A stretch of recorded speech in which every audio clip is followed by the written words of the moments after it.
కైలాష్ దేవాలయం హైదరాబాద్ నుంచి దాదాపు 110 కిలోమీటర్ల దూరంలో ఉంది. ఇది శివునికి అంకితం చేయబడిన దేవాలయం. భాగ్యనగరం నుంచి కేవలం ఒక్క రోజులో వెళ్ళి రావచ్చు. మరి ఈ దేవాలయం విశిష్టత ఏంటి? ఇక్కడికి ఎలా చేరుకోవాలి? ఖర్చు ఎంత అవుతుంది? ఇలాంటివి అన్నీ ఈ స్టోరీలో పూర్తి వివరాలతో తెలుసుకుందాం. తాండూరు పట్టణానికి సమీపంలో ఉన్న భూ కైలాష్ దేవాలయం దాని అద్భుతమైన నిర్మాణం, దీని ప్రత్యేకతల కారణంగా తెలుగు రాష్ట్రాలలో ప్రసిద్ధి చెందింది. ఈ ఆలయం ప్రధాన ఆకర్షణ 12 జ్యోతిర్లింగాలు. ఇవి ఒక ప్రత్యేకమైన జలాల మధ్య ఉంచబడ్డాయి.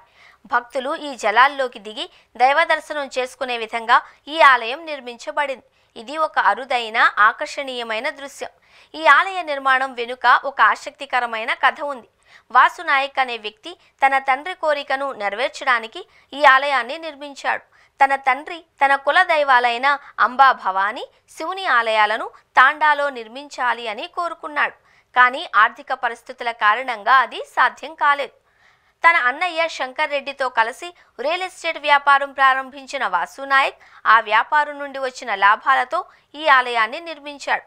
ఆలయ నిర్మాణంలో తమిళనాడు నుంచి వచ్చిన శిల్పులు పాల్గొన్నారు. ఆలయం పై భాగంలో 65 అడుగుల ఎత్తైన ఒక భారీ శివుని విగ్రహం ఉంది. ఇది ఆలయం ప్రధాన ఆకర్షణలలో ఒకటి.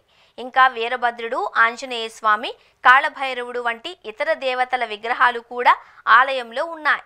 ఆలయంలోని అనేక విగ్రహాలు ప్రత్యేకమైన జలాల మధ్య దేవతల దర్శనం ఈ ఆలయాన్ని ప్రత్యేకంగా చేస్తాయి.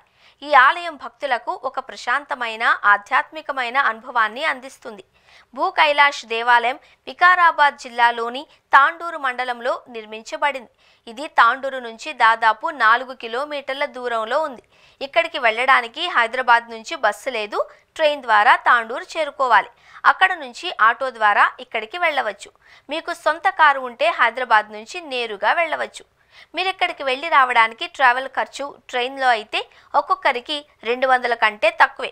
బస్ అయితే రాను పోను 500 కంటే తక్కువగానే ఉంటుంది. మీ సొంత వాహనం అయితే మాత్రం దీని మైలేజ్ బట్టి ఇంధనం ఖర్చు ఉంటుంది. ఇక్కడకు వెళ్ళిన తర్వాత శివయ్య దర్శనం కోసం టికెట్ తీసుకోవాల్సి ఉంటుంది. దీనికి టికెట్ ఒక్కొక్కరికి 100 రూపాయలుగా ఉంది.